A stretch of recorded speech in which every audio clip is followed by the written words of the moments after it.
जय श्री श्याम, जय खाटू नरेश, बाबा श्याम के चरणों की जय। साथियों, आज इस वीडियो में हम बात करने वाले हैं कि खाटू श्याम जी मंदिर जाने के बाद काफ़ी भक्तों से आपने सुना भी होगा और काफ़ी भक्त लोग जाते भी हैं सालासर धाम, सालासर बालाजी।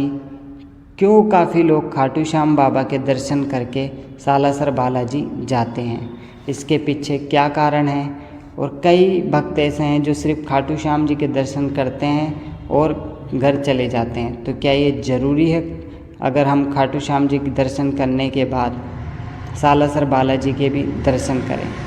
तो आज इसी बारे में हम साथियों जानेंगे और ये वीडियो आप अंत तक देखिएगा ताकि आप लोगों को भी पता चल सके कि ऐसा मान्यता है या फिर जाना ज़रूरी है। क्या हमारे इसके बिना काम पूरे नहीं होंगे या अधूरी हमारी जो है विनती बाबा सुनेंगे, इससे अधूरे काम होंगे। तो आज हम पूरी बात आपको इसमें अच्छे से समझाएंगे, तो एंड तक वीडियो में आप रहिएगा। सबसे पहले बात करते हैं खाटू श्याम जी बाबा की। खाटू श्याम जी जिन्हें हम कलयुग के अवतार कहते हैं और बाबा को महाभारत में महान युद्ध बर्बरी के रूप में जो अवतार लिए थे, उन्हें श्री कृष्ण जी ने वरदान दिया था कि वे श्याम नाम से जाने जाएंगे, क्योंकि उन्होंने शीश का दान दिया था और वे शीश के दानी थे, इसीलिए कहलाए थे साथियों।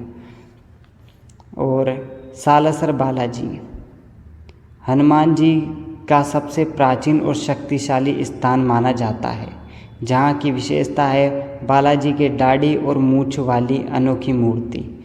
कहा जाता है कि यहाँ आने वाला हर भक्त अपने जीवन की समस्याओं से छुटकारा पाता है, चाहे वह रोग हो, ऋण हो, शत्रु, ग्रह दोष। सालासर बालाजी सबका समाधान करते हैं। इसी कारण ये खाटू श्याम जी से जुड़ा हुआ माना जाता है। ऐसे ही बाबा हारे के सहारे हैं, तो सालासर बालाजी भी संकट मोचन हैं साथियों। तो अब सवाल यह आता है कि खाटू श्याम जी के दर्शन करने के बाद सालासर बालाजी जाना क्यों ज़रूरी माना गया है कुछ भक्तों के और कुछ लोगों के द्वारा। कहा जाता है कि श्याम बाबा और हनुमान जी का आपस में गहरा संबंध है। महाभारत में जहाँ श्याम बाबा ने अपना वचन निभाया, वहीं हनुमान जी ने सदैव धर्म की रक्षा की। भक्तों का मानना है कि खाटू श्याम जी की कृपा को स्थायी बनाने और अपने जीवन से सभी बाधाओं को दूर करने के लिए सालासर बालाजी के दर्शन अनिवार्य है। यह परंपरा इसलिए बनी क्योंकि श्याम बाबा मनोकामनाएं पूरी करते हैं और बालाजी रक्षा करते हैं, यानी पहले इच्छा की पूर्ति फिर उसकी रक्षा।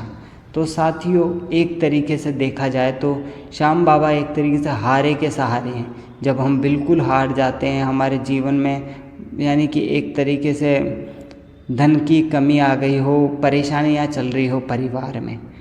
दूसरी तरफ देखा जाए तो बालाजी जो संकट, भयंकर से भयंकर अगर हमें संकट आ गया हो, बहुत ज़्यादा संकट हो, आपको लग रहा हो कि हमारे ऊपर कोई बड़ा संकट है, तो उस टाइम पे बालाजी को पास भी हमें जाना चाहिए, क्योंकि हमारे शास्त्रों में लिखा गया है संकट मोचन हनुमान जी। तो आप भी जानते हो हनुमान जी महाराज तो हमारे एक तरीके से हमारे रक्षक है, हमारे पूरी परिवार के रक्षक है। अगर कोई भी बड़ा संकट आएगा तो हमारा वह संकट ज़रूर मिटा सकते हैं। तो इसलिए कुछ भक्त यह मानते हैं कि हमें खाटू श्याम जी हारे के सहारे शीश के दानी के दर्शन करने के बाद सालासर बालाजी के भी जाना चाहिए, जिससे कोई भी आने वाला संकट है वह पहले ही टल जाएगा। और बाबा श्याम तो वैसे ही मनोकामना पूरी करते हैं, तो इसलिए कई भक्त ये मानते हैं कि दोनों जगह जाना ज़रूरी है। लेकिन साथियों, अगर आपकी इच्छा है तो आप श्रद्धा से एक ही को मान लीजिए, आपका पूरा विश्वास और श्रद्धा के साथ, तो आपका फल एक से भी मिल जाएगा। ऐसी कोई बात नहीं है साथियों। अगर आपके मन में सिर्फ श्याम बाबा एक प्रभु के चरण पकड़ के बैठ जाइए और उन पे विश्वास लगा दीजिए, सब कुछ उन्हीं पे छोड़ दीजिए, और तो आपको वैसे भी फल मिलेगा। लेकिन अगर आप चाहे तो दोनों के दर्शन भी कर सकते हैं, दोनों के भी दर्शन करेंगे तो आपको और भी ज़्यादा फल मिलेगा।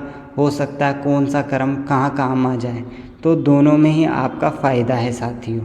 दोनों के जाओगे तो ज़्यादा फ़ायदा है, एक के जाओगे तो बस आपको फ़ायदा वही मिलेगा, थोड़ा बहुत आपके मन में ही ऊपर नीचे हो सकता है। बाकी हमारे शास्त्र ये भी कहते हैं भगवान एक समान है, तो हम बस श्रद्धा से अपने सच्चे मन से एक ही को सब कुछ सौंप दे तो भी कोई बड़ी बात नहीं है। और आप चाहो तो संकट मोचन हनुमान जी को भी सब कुछ सौंप सकते हो, आपकी सब रक्षा करेंगे। बस आपको विश्वास होना चाहिए प्रभु पर, और आपको अपने कर्म करने पड़ेंगे, आपको अपनी मेहनत ज़रूर करनी पड़ेगी, उसके बाद ही हमें फल मिलते हैं। ऊपर वाले के दर्शन करने से हमारे को सिर्फ मन की एक जो है शांति मिलती है, और जब हमारा मन शांत हो जाता है तो हम कुछ भी कर सकते हैं साथियों।